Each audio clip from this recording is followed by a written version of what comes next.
Welcome to A Voice for Creators. I'm your host, Daniel Norton.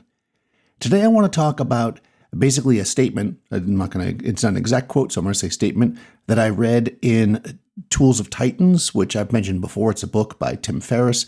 It's kind of like a bunch of interviews all smushed together into a giant book. So you get lots of information, different perspectives from different people. But this particular blog post, I think originally it started off as, but was article in the book, was actually by Tim himself. And he says something to the effect of he's had more success focusing on his strengths rather than trying to fix his weaknesses. And I think this is a super interesting way to look at life. And I think it's pretty accurate, again, for many of us as creators. We figure out eventually what is our thing, what we love to do, what we're driven to do. And that thing is what we should do, really. The idea of trying to fix things, like look at it and go, well, I should be doing this because that's what everybody else is doing, or I should be doing that, is generally counterproductive for an artist. This is not to say that we shouldn't look to improve ourselves, but the idea that because something is popular or something to that effect, because that's how this was framed, that you should be doing it, even to the detriment of the stuff that you're good at, right, is just, I think, a bad direction to go in for a lot of people. So what I want to take this to is even further. This is one of my major philosophies as a portrait photographer, is to make people look the way they look, kind of at their best, if you will, but also to make people feel good about the way they look. This is why, generally speaking, I'm not a big fan of massive retouching or changing of images once we've created them, tweaking, turning. I don't like when people ask me questions like, how do we make people look less this or more of that? Because the reality is that while, yes, society has certain beauty standards, if you want to call it that, and having worked in the fashion industry and such, I do understand these things. I still feel like you're going to get better results if you can take an image of somebody and make them look as like they look to you. That is, somebody won't look at the picture and be like, what happened to this picture? And they still feel good about it. Like there's parts of their body that they don't love. They don't love that they're more petite. They don't love that they're a little heavy set. They don't like that they have big hips or their hairs go falling out, or in my case, but make images where we're not putting fake hair on the top of my head. What we're doing is we're shooting a portrait of me in a way that makes me look my best. Because there's certainly angles that I'm going to look better or worse in, right? And we all want to look at ourselves in the best light. The idea of hiding behind looking like somebody else or looking to a certain standard is not new. But the thing is, with digital processing, it's just so much easier. So it's easier for us as photographers to go, oh, okay, you want to look thinner would be a big one. Well, fine, I'll just go in Photoshop and make that. You want to look like you're taller? Fine, I'll make some adjustments to your body, proportions.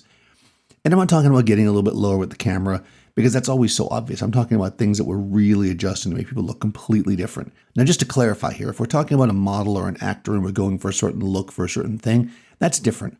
I'm talking about the person that comes to me and says, hey, I'm a portrait photographer and I shoot a lot of real people, how people say that, and how do I make them look thin? Well, are they thin? You want people to look the way they look. Honestly, I actually feel like it's somewhat insulting if somebody were to be like, well, I'm going to do this thing to cover up your imperfections. It's like, who are you to judge my imperfections? I'm perfectly fine with the fact that my hair is getting thin, or I'm getting gray in my beard or whatever. And if I'm not okay with it, all you're doing is pushing down on this like mental stress I'm already feeling because of that. So the last thing I want to do as a photographer is to do that. What I want to do is make people feel great about themselves. I want to look at somebody and be like, wow, you've got great eyes, or you have great this. And I'm not making it up. I'm looking at them and seeing what I would notice as a person, because I am a person noticing them. What is it about them? Their smile, their eyes, the way they stand, the way they dress, their whatever, if they're in good physical condition, if they've got beautiful hair or whatever. We can focus on those things, and the thing they don't like, the fact their nose is crooked, or they've got, one eye is bigger than the other, or whatever. Who knows what it could be. Everybody has their own little quirks that they don't like about themselves. It's not for me to say, okay, we're going to remove those artificially to make you a better looking person. It's better for me to say, that's what makes you unique, and let's make an awesome picture. Even though you look a certain way, don't feel like you have to hide it. Let's make the picture that celebrates what you look like. Celebrate our subjects. Make them feel positive about it. And this is what I'm talking about with the weakness. You're going to have more success getting people to celebrate what is great about themselves, because we all like certain things about ourselves, right? Rather than trying to look at their weakness and focus on fixing it in every shot. Don't worry about that. Don't let them worry about that. Talk to people. Make them feel good. Make them look at that image when it pops off the camera and go, wow, I really love that. That really captures me. Not a month later when you've done a bunch of Photoshop and they're like, oh, I look like this model on the cover of the magazine in this picture, but I don't look like that in life. And they might look at it and be like, that's awesome. I look like this model. But the undercurrent of that is, you don't look good the way you are, so I'm changing you. And this is just something I do not agree with.